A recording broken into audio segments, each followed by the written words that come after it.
একটা শকিং রিসার্চে দেখা গেছে যে মাত্র 5% মানুষই তাদের জীবনে ট্রুলি সাকসেসফুল হয়, আর 95% মানুষই তারা লাইফে এভারেজে থেকে যায়। কিন্তু প্রশ্ন হলো, এই 5% মানুষের মধ্যে এমন কি স্পেশাল কোয়ালিটি আছে? এই কোশ্চেনের অ্যান্সার খুঁজতেই স্টিফেন কভি 200 বছরের সাকসেস লিটারেচার স্টাডি করার পর দেখেছেন যে কমন 7টা ডেইলি হ্যাবিটই একটা মানুষকে আরেকজন থেকে ডিফারেন্সিয়েট করে। আর গুড নিউজ হলো, এই হ্যাবিটগুলা যে কেউই লার্ন করতে পারে। তো প্রথম হ্যাবিটটি হলো বি প্রোঅ্যাক্টিভ। প্রোঅ্যাক্টিভ মানুষরা ভালো করে জানে এবং বোঝে যে I am the captain of my ship, not just a passenger. তারা অ্যাকচুয়ালি সার্কামস্ট্যান্সেসকে কখনো ব্লেম দেয় না, তারা সবসময় রেসপন্সিবিলিটি নেয়। ফর এক্সাম্পল, একটা জব ইন্টারভিউতে রিজেকশন হওয়ার পর রিঅ্যাক্টিভ মানুষ বলবে যে মার্কেট অনেক খারাপ, অথবা ইন্টারভিউয়ার বায়াস ছিল। সেখানে প্রোঅ্যাক্টিভ মানুষ বলবে যে আমার স্কিলগুলো একটু ইমপ্রুভ করা দরকার, নেক্সট টাইম আরো বেটার প্রিপারেশন নিব। দ্বিতীয়ত, begin with the end in mind. আপনি কি কি লাইফে অ্যাচিভ করতে চান সেটাকে আসলে ভিজুয়ালাইজ করুন। একটা পাওয়ারফুল এক্সারসাইজ শেয়ার করি। আপনি চিন্তা করুন যে আপনার শেষ দিনে আপনার কি কি অ্যাচিভমেন্টের জন্য নিজেকে মনে রাখতে চান। এই সিম্পল এক্সারসাইজটাই আপনার লাইফের প্রায়োরিটিগুলো কমপ্লিটলি চেঞ্জ করে দিতে পারে। 3 নম্বর হচ্ছে পুট ফার্স্ট থিংস ফার্স্ট। আসলে ইম্পর্টেন্ট জিনিস সবসময় আর্জেন্ট না, আর আর্জেন্ট জিনিসগুলা সবসময় ইম্পর্টেন্ট না। এই প্যারাডক্সটা সলভ করাই হচ্ছে এই হ্যাবিটের কাজ। তো আপনি চাইলে প্রতি উইকে জাস্ট 30 মিনিট করে সময় নিন এবং ব্যাক ট্র্যাক করুন যে আপনার কোন কোন কাজগুলো ইম্পর্টেন্ট ছিল আর কোন কোনগুলো যে আসলে আর্জেন্ট ছিল। সেভাবে নেক্সট উইকেও আপনি প্ল্যানগুলো করে ফেলুন।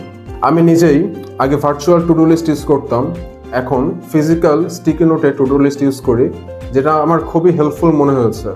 তো 4 নম্বর হচ্ছে think win win. Life is not about competition, it's all about cooperation. Win win attitude মানে আমি নিজেও জিতবো, সাথে আপনিও জিতবেন। ফর এক্সাম্পল, একটা বিজনেস নেগোসিয়েশনে আপনার উইন উইন সিচুয়েশন ক্রিয়েট করতে হবে। এক পক্ষ যদি হেরে যায় তাহলে সেটা ট্রু সাকসেস না আসলে। 5 নম্বরটা হলো seek first to understand then to be understood. অধিকাংশ মানুষই শুনে না, তারা শুধু ওয়েট করে যে তাদের টার্ন কখন আসবে আর তারা আসলে কি বলবে। তো এমপ্যাথেটিক লিসেনিংটা আসলে যে কোনো ফিল্ডেই মারাত্মক হেল্পফুল, সেটা হোক আপনার রিলেশনশিপ অথবা বিজনেস। 6 নম্বরটা হলো সিনার্জাইজ। এটা হচ্ছে বেসিক্যালি টিম ওয়ার্ক। 1 + 1 = 3। এটা হচ্ছে অ্যাকচুয়ালি সিনার্জির এসেন্স। ডিফারেন্ট অ্যাবিলিটিগুলোকে কাজে লাগিয়ে আপনি এক্সট্রা অর্ডিনারি আউটপুট আনা সম্ভব। তো নেক্সট টাইম থেকে আপনি ডিফারেন্সেসগুলোকে কম্পিটিশন না মনে করে ওগুলোকে অপরচুনিটি হিসেবে দেখুন। সেকেন্ডলি, আমার দিক অথবা আপনার দিক হিসেবে না দেখে আমাদের দিক হিসেবে চিন্তা করুন।